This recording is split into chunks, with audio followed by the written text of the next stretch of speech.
तो कैसे हैं आप लोग। आई विश आप ठीक होंगे। आज हम एक और नई वीडियो लेके आ चुके हैं। इस वीडियो में हम डिस्क्राइब करेंगे position, path length and displacement.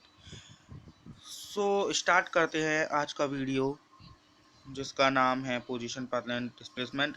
ये chapter 3 motion in a straight line के टॉपिक है जो हम पढ़ रहे हैं फ्रॉम एनसीईआरटी से। तो स्टार्ट करते हैं। Earlier you learn that motion is change in position of an object with time. आपने बहुत पहले से पढ़ा होगा कि जो मोशन होता है वो पोजीशन चेंज होता है with respect to time. Time के साथ किसी ऑब्जेक्ट की पोजीशन चेंज होना उसे मोशन कहते हैं। तो इसे आप अंडरलाइन कर लीजिए यहाँ से। मोशन, ये वाला पोजीशन, ये, जी हाँ, इसे अंडरलाइन कर लीजिएगा। अब आगे पढ़ते हैं। In order to specify position, हमें पोजीशन स्पेसिफाई करने के लिए we need to use a reference point.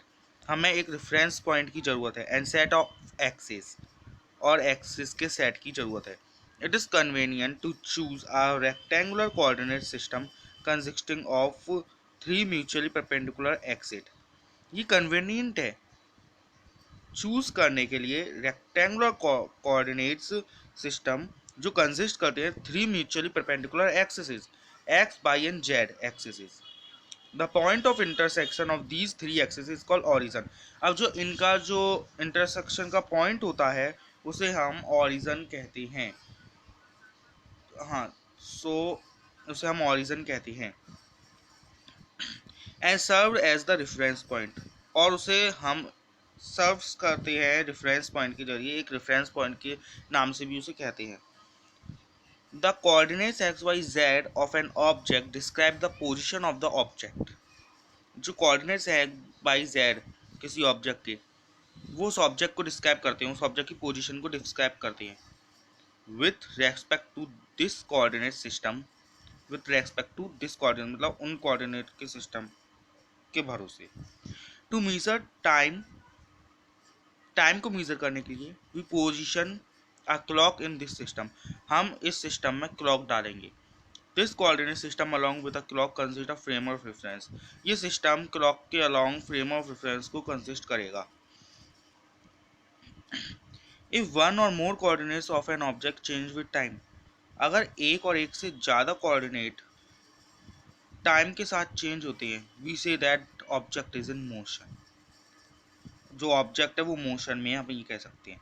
Otherwise the object is set to be rest, अगर नहीं है तो वो रेस्ट में है with respect to this frame of reference. तो मैं आपको बताना चाहता हूँ कि आप इस चीज़ को भी अंडरलाइन कर लीजिए, इसको, इस छोटे से पैराग्राफ को।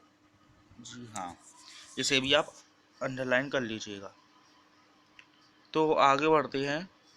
The choice of a set of axis in a frame of reference, जो एक्सिस का चॉइस है फ्रेम ऑफ रेफरेंस में, डिपेंड्स अपॉन द सिचुएशन, वो सिचुएशन पे डिपेंड करता है, उनकी सिचुएशन पे डिपेंड करता है।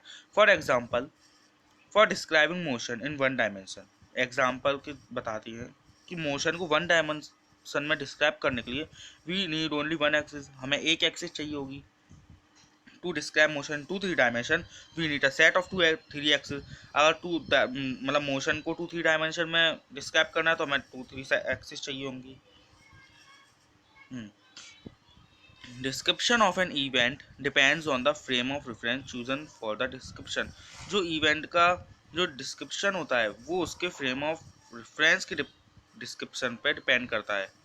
इस पे एग्जांपल दिया है, उस एग्जांपल से आपको जल्दी समझ आएगा। For example, when you say that a car is moving on a road, अगर आप कहते हैं जो कार है वो रोड पे मूव हो रही है, you are describing the car with respect to a frame of reference attach to you. आप उस कार को डिस्क्राइब कर रहे हैं अपने फ्रेम ऑफ रेफरेंस में। फ्रेम ऑफ रेफरेंस आपने क्लास 9th में पढ़ा होगा, तो उसको आप समझ सकते हैं। अपने फ्रेम ऑफ रेफरेंस में उस कार को डिस्क्राइब करते हैं। फ्रेम ऑफ रेफरेंस होता है जो व्यक्ति उस चीज़ को डिस्क्राइब कर रहा हो, किसी चीज़ को देख रहा हो, उसके मुकाबले, उसके उसके ऊपर से, उसके जैसे किसी चीज़ को देख रहा हो, उसे फ्रेम ऑफ रेफरेंस कहते हैं। तो आपके लिए वो कार मूव कर रही है, आप उस कार को डिस्क्राइब कर रहे हैं to the ground, attach to और ग्राउंड के लेवल पे। फ्रेम ऑफ रेफरेंस ग्राउंड का भी फ्रेम ऑफ रेफरेंस है, वही होगा जो आपका फ्रेम ऑफ रेफरेंस होगा, क्योंकि वो कार डिस्क्राइब हो रही है आपकी। But with respect to frame of reference attach with a person, अगर आप देखें उस सिटिंग इन द कार, अगर उस कार में जो पर्सन बैठा है उसके फ्रेम ऑफ रेफरेंस के अटैच देखें तो कार रेस्ट में है, तो कार अभी रेस्ट में है। तो इसके जरिए ये पता चलता है जो डिस्क्रिप्शन है इवेंट का वो डिपेंड्स करता है उनके फ्रेम ऑफ रेफरेंस से। वो किसी के भी फ्रेम ऑफ रेफरेंस पर डिपेंड कर सकता है इवेंट, आपके पे दूसरे पे जो उस कार को कर रहा है।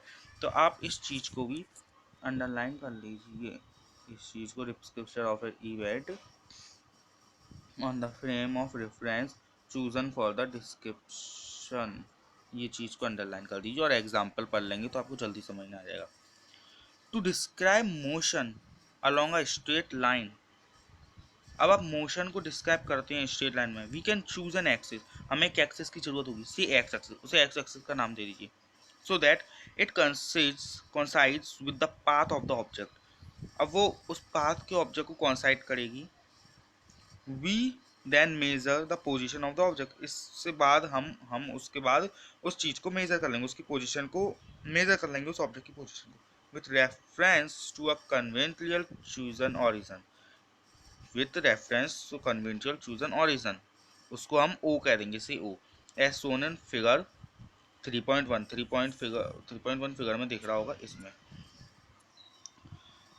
Position to the right of O are taken as positive, जो ओरिजिन के राइट में वो पॉजिटिव ली गई है, जो ओरिजिन के लेफ्ट में वो नेगेटिव ली गई है as negative.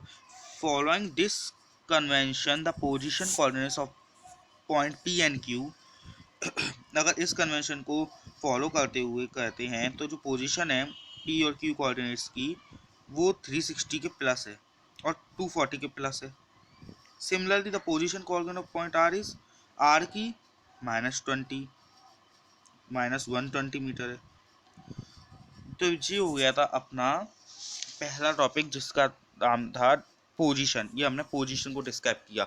All the work concept ये निकल के आता है इसमें से, अगर इसमें फ्रेम ऑफ रेफरेंस का मेन कॉन्सेप्ट है। पोजीशन जो होती है वो आपके जरिए डिस्क्राइब हो सकती है, सामने वाले के जरिए डिस्क्राइब हो सकती है, तो वो आपके फ्रेम ऑफ रेफरेंस पे डिपेंड करता है। अगर आप उस कार को देख रहे हैं तो वो कार आपके, आप उस कार को डिस्क्राइब कर रहे हैं जो कार चल रही है। अगर उस कार के अंदर जो आदमी कोई इंसान जो बैठा है वो डॉग वॉग एनिमल कुछ भी हो सकता है, तो वो अपने फ्रेम ऑफ रेफरेंस से देखेगा तो वो उसको रेस्ट में लगेगी। लेकिन अगर आप अपने फ्रेम ऑफ रेफरेंस से देखेंगे तो वो आपको मूविंग करते हुए दिखेगी। तो अपन ने आज पहला पोजीशन तो पढ़ लिया, अब आते हैं अपन पाथ लेंथ पे। पाथ लेंथ पे तो मैं आपको पाथ लेंथ जो है वो अगले टॉपिक में बताऊंगा। इस टॉपिक में आपको पोजीशन बताया, पोजीशन आपको एक बार एनसीईआरटी से और पढ़ लीजिए, वैसे मैंने आपको पढ़ा दिया है। अगर आपको ये लगा हो कि वीडियो थोड़ी भी हेल्पफुल है आपके लिए, थोड़ी भी काम आ सकती है आपके एग्ज़ाम में किसी में, तो इस वीडियो को लाइक सब्सक्राइब और शेयर ज़रूर करें। Thank you for watching this video.